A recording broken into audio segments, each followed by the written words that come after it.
I had started investing when I was 11. I just dithered away until when I was 7 and 8 and 9. So unfortunately, I didn't get started until I was 11. But I bought my first stock when I was 11, and then I experimented with a whole bunch of things, the timing of stocks and charting and doing all these crazy things. It was a lot of fun. Profitless, but a lot of fun. And I did that until I was 19. And I read all the books on investing in the public library and I ate it up. It was fascinating to me, but I had no framework. I was just searching for something. I was hoping that little things on a chart would tell me something about what a stock was going to do. It was kind of crazy, but everybody else was doing it, so I figured I'd do it too. Sometimes you'd turn the chart upside down, it still wouldn't help. Then in 1949, I read The Intelligent Investor by Ben Graham. I'd never heard of him up till then. And there are really only 2 chapters in that book that are the key to it. But they set my philosophical framework for investing in 3 ways. They're so basic and so simple, it's hard to understand how they could be that important, but the 10 Commandments are simple. The first is that a stock is part of a business. I mean, you can't think of a stock as something different. You value a business, and then you divide by the shares outstanding. But what you have to think about is what kind of a business are you getting into, what are its economic characteristics, who are its competitors, what's its management like, all of these things that relate to a business instead of a little ticker symbol. I used to know when I was 11 or 12 the ticker symbols of every company virtually on the New York Stock Exchange. I could mark the boards at Harris Upham, but I didn't know anything. I mean, I knew that X was U.S. Steel and T was AT&T and so on, but I didn't know anything. I didn't know what was behind them. So I had to start looking at these little symbols or these little names in the paper as businesses and decide, how do you value a business? What counts? The second thing in the book is that Graham gives you a marvelous set point in terms of how the investor should react to stock market fluctuations. He talks about his mythical Mr. Market in chapter 8. And there's been no better thing written in terms of the investor's attitude toward stock prices. Most people react the wrong way to stock prices. I mean, they feel good when their stocks go up, they feel bad when they go down. They think the stock market is there to instruct them. And Mr. Market is this partner you have in investing. He's a remarkably obliging partner. This guy comes around every day and he tells you what he'll pay you for your interest in the business or what he'll sell you more at the same price. Nobody ever does that in private business. If you and I owned a gas station together, and I said, every day I want you to come in and offer me your half interest in the station, and I can either buy your half or sell you my half at the same price, and you have to come in every day and do it, you'd be at a terrible disadvantage. And you'd be at a particular disadvantage if you're Mr. Market in the market, because Mr. Market, our friend in the market who obligingly gives you those figures every day, different figures at the end of the day and the start of the day, but he's naming a price at which you'll either buy or sell. The beautiful thing about him is that this guy is an alcoholic manic depressive. I mean, he is as unsound as they come. He wanders around all day, and looks at the crazy things, and he's going to name all kinds of crazy prices. And you don't have to pay any attention to him, except when it's to your advantage to do so. If that's once a year, if it's once every 5 years, it's one stock out of 3,000. All you have to do is sit there. You have no moral responsibility to this jerk. He is naming these numbers. You didn't ask him to, but he's doing it. And all you have to do is pick the one time when he is particularly depressed or particularly manic or particularly drunk or whatever it may be. And the market will be all of those things. And you take advantage of it. And that's what's remarkable about stocks, if you think about it, is that if you look at the high and low on all of these American companies for the last year, you'll see case after case after case where the high is twice the low. Now that's for a sound American business, is running along, paying people, selling goods, and so on. If you go out and look at farmland 10 miles from here, there's no way in the world over a year that the farmland is going to range in value from X to 2X. It maybe go from X to 110% of X or vice versa. If you look at an apartment house near here and figures on essentially apartment houses like that over a year, it won't move 10% in a given year. But here are the finest of American businesses, and people just name these numbers that go all over the place. And you don't have to play, except when you want to. That's the important thing, and that's what Graham tells you. The market isn't there to instruct you, to tell you anything. The market is there just basically to serve you when you want it to serve you. One of the most important things to remember in stocks, very hard to do, but people have all these feelings about it. The stock doesn't know you own it. You're sitting there with these certificates for Berkshire.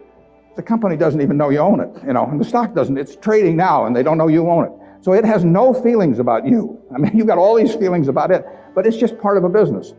If Berkshire is worth 75,000 times 1.5 million shares, roughly 110 billion or something like that, it's a good investment. If it isn't, it's a lousy investment, and you have to value the business. And Graham, it's amazing, but people don't do that in Wall Street.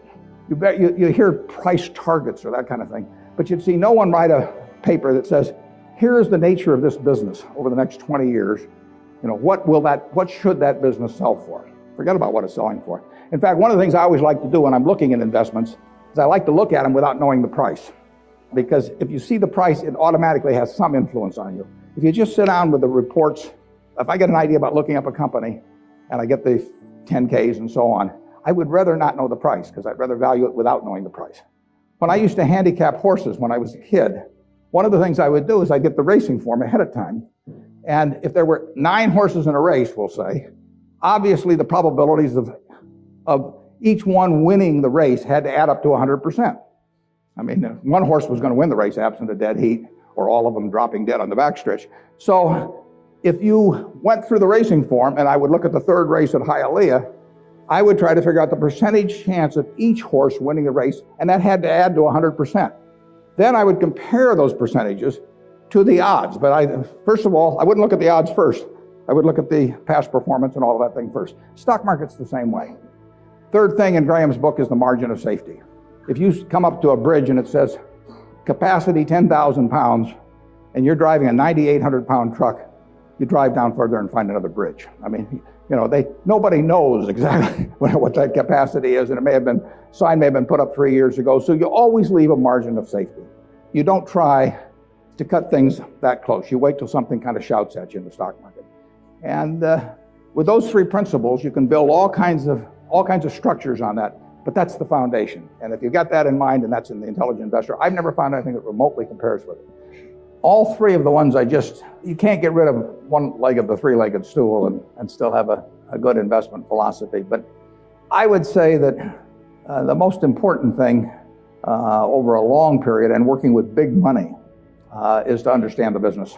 Let's just say for the moment that you were given $1 million or whatever sum was necessary, and you could look around Knoxville or look around all of Tennessee if you want and buy into any 3 businesses, between now and a week from now, private businesses, not trading or anything of the sort. And you got a week to do it or you have to give the money back. What will you be doing during the next week? I mean, you can look at all these companies. Some of them you're quite familiar with. Some of them you're less familiar with. Some of them you know by reputation. Some of them you know the management. Some of them you don't. You know their competitive situation. What will you be thinking about during that 7-day period? How will you actually be screening these companies out? I think you'll look for 3 businesses, and you can't trade them after you buy them. You're going to own them the rest of your life. You're going to be looking for businesses that have enduring competitive advantage. You don't want to buy a Burger King franchise just because nobody's come within 10 miles of it yet, because Wendy's and McDonald's and all of those will be there pretty soon. I mean, it isn't necessarily who's earning the most money now. You're going to look for something with enduring competitive advantage. Now that takes a business with some kind of a moat around it, because capitalism, by definition, is a system where every time somebody has an economic castle, somebody else is going to come after it. It's just the nature. If you open a restaurant and it's successful here in town, somebody's going to take your menu and probably take your chef, maybe cut your price, maybe offer a little more parking, maybe be a better okay, whatever. I mean, capitalism consists of going after the other guy's castle. If that's the case, you want a castle with a big moat around it.